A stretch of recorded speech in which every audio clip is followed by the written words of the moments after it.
Shalom. First off, I want to give all praise, honor, and glory unto Yahweh, Bahashem, Yahweh Shai, Baruch Kodash.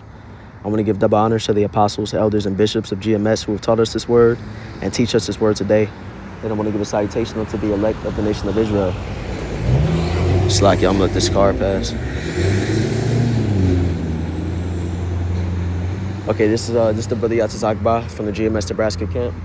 And in this lesson, just want to speak a few words on what's going on in the news, and speak on how ultimately the things that we're seeing and the measures that this Trump administration is putting in place is going to lead to the prophets being silenced and ultimately us who fear the name of Yahweh Bashim Yahweh Shai being targeted here soon. We see the Israelites in general being targeted as we speak. This is why we see Trump has been sending ICE and the National Guard to these to these cities that are majority populated with Jake. It all started when Trump sent ICE out, and he was going after the Northern Kingdom. He was going after the Latino tribes, and even though you have all these different immigrants in the country, he was focusing on them. Then he started sending the National Guard out. And who was they being sent to? He was sending them to D.C. He was sending them to, Chicago, New York, all these different places. And from his mouth, himself, he's targeting radically, quote unquote, radically left-wing cities. Now, when you look at the left wing versus the right wing, Jake is going to be stereotypically wrapped up in left wing. Jake is going to be wrapped up as Democrats. That's what he means when he's talking about, going after left-wing cities. That's what he means when he's talking about going after these blue states, because when we see these look at the situation that just happened in Chicago recently. You had all these, agents that raided this apartment building saying that they're looking for 6 or 7 people, but they was going after all the men, women, and children in that building, zip tying children, dragging them out their apartments naked, and so it's showing the devil's coming down with great wrath, and through this wrath, he's exercising his perpetual hatred. We see this military, meeting that happened recently, where, it was basically a call for them to, they basically was waging war on the American people, but Jake is being made an example out of. What Trump is saying that he's doing is he had the tweet that he put out. The Shy Apocalypse tweet saying that we about to show Chicago why we called the Department of War. That's a major threat, and he's backing it up. We're seeing it. You can look up videos with all these National Guard troops and their vehicles just marching down the streets. Nah, I haven't. Nah. Yeah, so Salaki, as I was saying, Trump is about to make an example out of Jake, and this is the prophecy of Jacob's trouble being brought to pass. And this still ain't the greatest extent of it, but it is definitely going into it. Let's read that real fast. Jacob's trouble. Let's go to Jeremiah chapter 30, verse 7. It says, "Alas, for that day is great, so that none is like it. It is even the time of Jacob's trouble, but he shall be saved out of it." And who shall be saved out of it? It's speaking about the elect of the nation of Israel. Because who is the nation of Israel? It's the Negroes, Latinos, and Native Americans. And for years and years, the prophets have been coming out here and warning, our nation about the coming evils and perils that were about to come down. We've been warning about martial law, and now it's happening. And the thing is, as that trumpet has been blown, you've had, those in the nation of Israel who wouldn't listen. But we said, hey, there's going to be a 1/3 or a 2/3. And eventually the mercy doors are going to close. And so if you want to be saved out of this coming, these coming perils, you have to turn to Yahweh Bashim Yahweh Shai. You have to repent. You have to do the will of the Lord. Come out of this place. But our people didn't want to listen. And so now, the repercussions are coming, and as we go through this lesson, I'm going to show how eventually us who are in this truth, we're going to be targeted as well. The scriptures prophesy that we're going to go through imprisonments.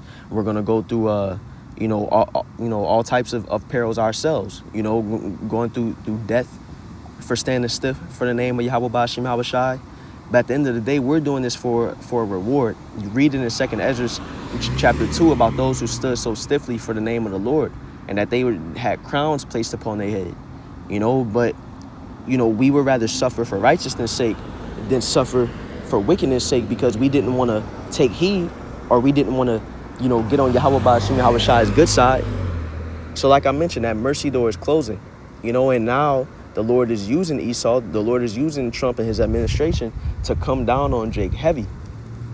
And we see it coming to pass. Now, what I want to, put a focus on in this lesson is that, there's being protections placed on what Trump is doing, because he's blatantly going against the Constitution. He's waging war on his own people. He's going against, different protections that's supposed to stop the president and the military from being able to do these certain things. But in the name of certain attacks that's been happening, certain shootings, things that, the quote unquote radical left have been doing to go against the government, and cause civil unrest. These things are giving Esau an excuse to do whatever he wants, and to penalize and silence and punish those who who condemn him for it. Now, I want to go to this article here, if you can even call it an article. It's from whitehouse.gov, but it says presidential actions. It says countering domestic terrorism and organized political violence. This is from September 25th. Now, there's some very important things in here, but it says, by the authority vested in me as president by the Constitution and the laws of the United States of America, I hereby direct the following. Now, it says in Section 1, domestic terrorism and organized political violence, because, again, this is one of the main things that Trump is using as an excuse on why he needs to come down as heavy as he is, why he needs to show his strength on his American people. He's talking about that there's a rise in domestic terrorism and domestic violence, and as we read through it, we have to keep the scripture in mind. We're not ignorant of Satan's devices. These things are obviously, situations of Esau bringing order out of chaos, and in all these situations, the chaos seems very, very manufactured. But let's get into it. It says heinous assassinations and other acts of political violence in the United States have dramatically increased in recent years. Even in the aftermath of the horrifying assassination of C. Kirk, some individuals who adhered to the alleged shooter's ideology embraced and cheered this evil murder while actively encouraging more political violence. And the thing is, in the wake of that assassination, there's all type of, confusion and theories on who the shooter was, why it happened, what really happened. Is he actually even dead? All type of theories is coming out. And the reason why is because something's fishy about it. The thing is, there's all this surveillance in this country. Palantir exists, and it's taking these people days to find shooters and to find different culprits. It don't make no sense. And the thing is, in this situation that's being named in this address here, and as we read on, all these different situations that we're about to read about are very convenient for these actions that Trump wants to bring, for him to be justified to bring them. Let's read on. It says, this was preceded by the 2024 assassination of a senior healthcare executive and the 2022 assassination against Supreme Court Justice Brett Kavanaugh. Two separate assassination attempts against my own life in less than 3 months took place during the 2024 presidential election cycle. Riots in Los Angeles and Portland reflect a more than 1,000% increase in attacks on U.S. Immigration and Customs Enforcement officers since January 21st, 2025, compared to the same period last year. Why would there be more attack on ICE officers? And the thing is, he calls them attacks on ICE officers, but he's sending these ICE officers to go and snatch people up without due process, to go in and do whatever they want to the people, with little to no reason, snatching people up, bringing them to concentration camps. And he calls people fighting back for their lives. He called people protesting or rioting because of these things as attacks on these officers. Now we're about to read an actual so-called attack. It says, just yesterday, a shooting targeting an ICE facility in Dallas resulted in multiple casualties. Separate anti-police and criminal justice riots have left many people dead and injured and inflicted over $2 billion in property damage nationwide. Now, this shooting that he's talking about, this ICE facility, is another example of something being, very suspiciously convenient for Trump's narrative. Because when you look at this shooter, he did this you had a sniper that shot at this ICE facility, and when they got the dude's bullet casings, it says anti-ICE on the bullet casings. And it's like this old 9/11 ass tactic of causing some type of Black Swan event, causing some type of thing to stir up the nation, some sort of manufactured civil unrest, and then bringing order out of that event. Who carves anti-ICE on their bullet casing? That's the only thing you got on there, and then just shoots at an ICE facility in the wake of everything going on. Now, and the thing is, the narrative is that these things have actually happened. These things are natural occurrences, and when you look at it for face value without, bringing any suspicion into it, the only thing that we can say for certain is that Esau is going to bring order out of these different events of chaos. But when we look at it, it don't make no sense, man. It really don't, But at the end of the day, these things are justifying Trump's narrative that the left are extremely violent. We need to quell these different things. We need to come down because there's too much violence going on. There's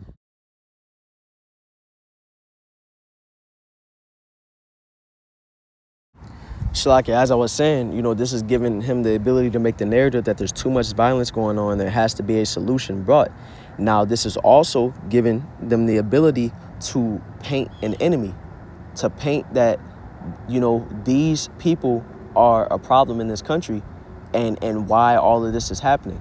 And what we've seen Trump, the enemy that he has painted, that is not only Jake, and that's why he's coming down on them on the level that he is, because he's saying that they're the reason for all this disproportionate violence. This is why we need to send a National Guard. This is why we, are doing all these things we're doing. But now he's saying that Antifa are domestic terrorists and they need to be stopped. This is the problem in our country. Now, what is Antifa? Let me see, because I believe it says something about it in here. Let me see. It says there are common recurrent motivations, and I don't know how to pronounce this right here. In indicia, let me see. Indicia, which means signs, indications, or distinguishing marks.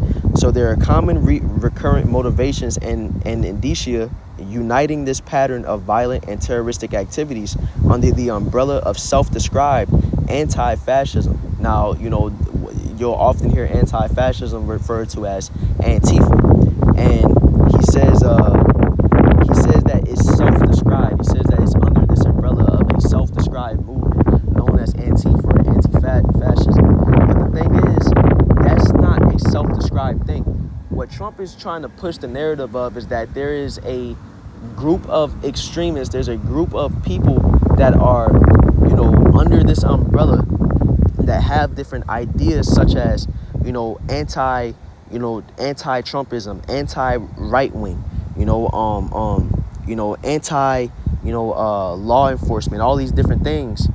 And he's saying that it's this radical left ideology, and people who hold this ideology, since all these people have been doing all these violent attacks, they're the problem.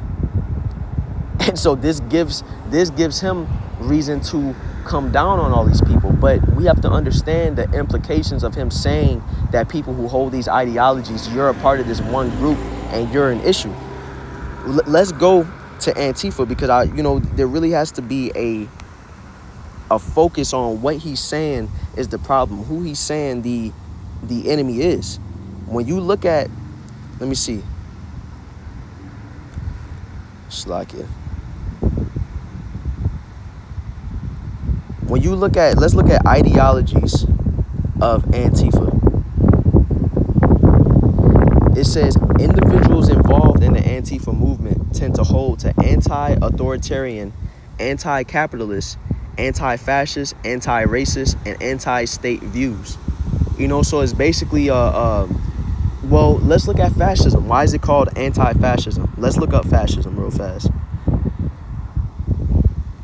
And it says fascism is a far-right, authoritarian, and ultra-nationalist political ideology that suppresses opposition and promotes a dictatorial leader. Now, this sounds like the administration that's in power right now. It says, here's characteristics of fascism. Ultra-nationalism, which, you can look at examples like, the Nazi movement in World War II. That was an ultra-nationalist type thing, which, that's being echoed here today, because now if you're not, a true blood American conservative right-winger that's supporting everything that Trump is doing and you all for him, then you're an enemy. It says authoritarian and dictatorial rule. It says fascism is hostile to liberal democracy and individual rights. Power is centralized under a single charismatic leader who is often portrayed as a national savior and is not accountable to an electorate. Now, apparently, we're in this this democracy, but other than this country being labeled as a democracy, Trump is fitting all these different descriptions that is given. He's propping himself up as a national savior. He got the Nobel Peace Prize. He's saying that he needs to bring all these, war efforts against his own people in order to bring peace, to bring order to this place.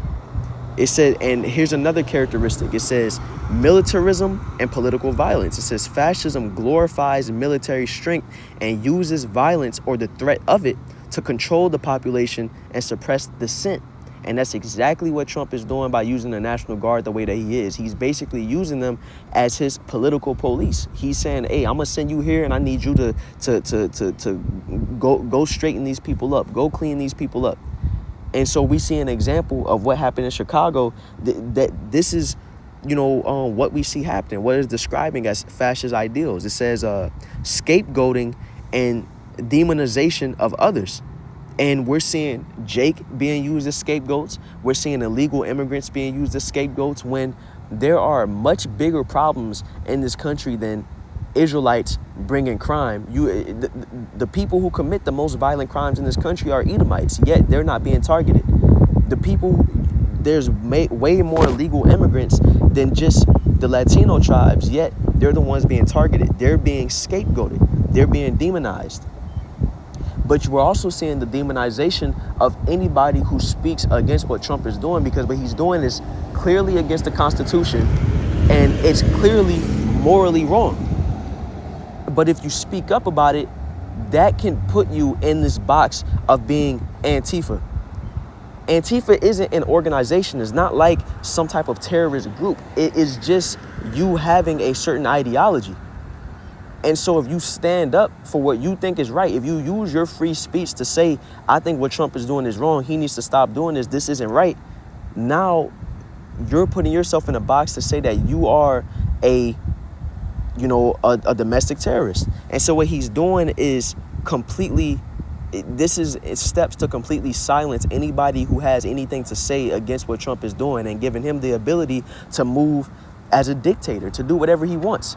To say fuck it with the Constitution, take people's weapons, run up in their cities, use martial law, and if you speak against it, you're a problem.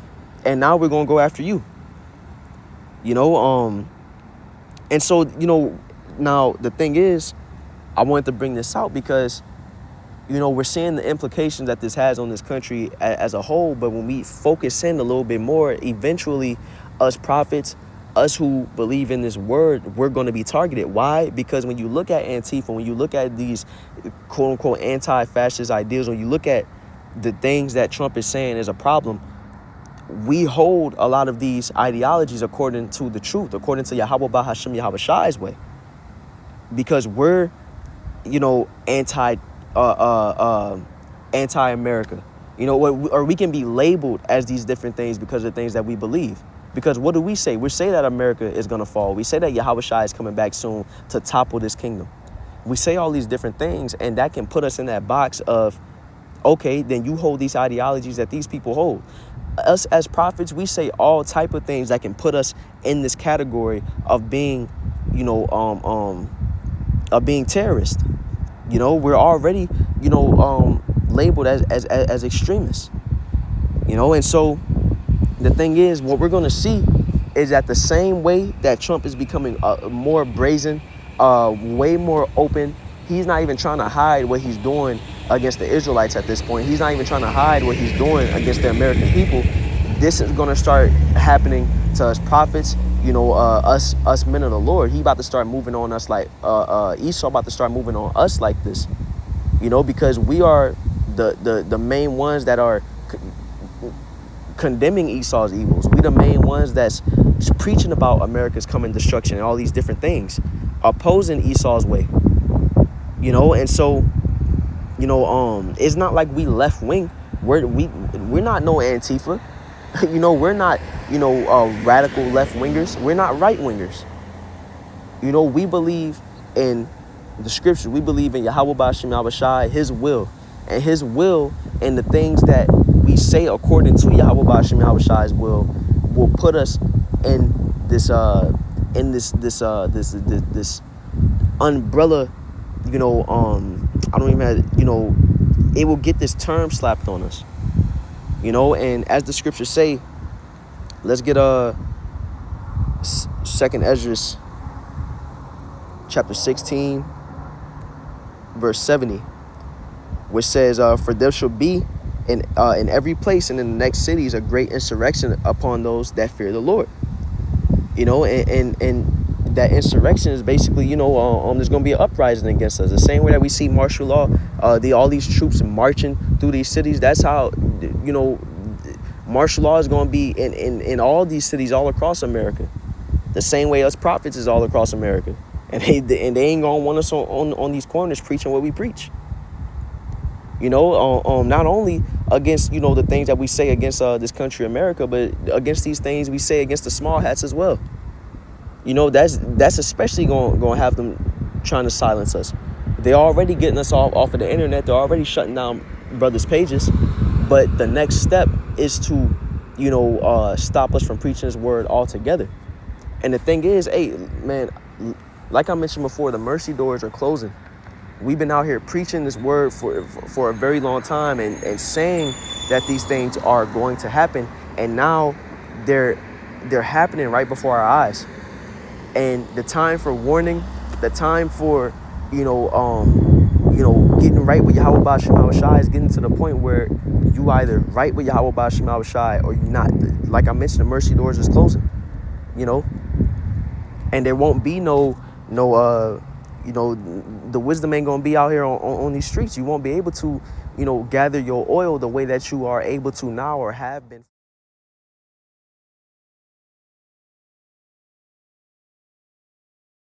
Now, I want to grab one more precept before closing the lesson out. Isaiah chapter 29, verse 21, which says that make a man an offender for a word. So the things that we speak, we're seeing a predicament to where the leaders that be can do whatever they want, commit all the atrocities and all the evils, do whatever. And if you condemn them or say anything about it, then you're labeled as an enemy. You're labeled as an offender for the words that you speak, and it's going to get to the point to where, Trump is trying to paint an image that if you have these ideologies, you're at risk of being a violent offender.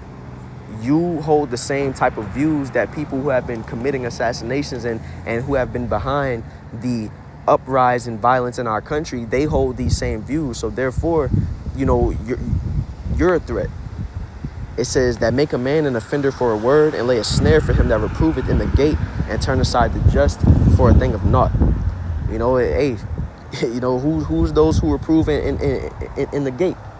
You know, as a matter of fact, let's go to Proverbs chapter 1, verse 21, which says, she cried in the chief place of concourse and the openings of the gates.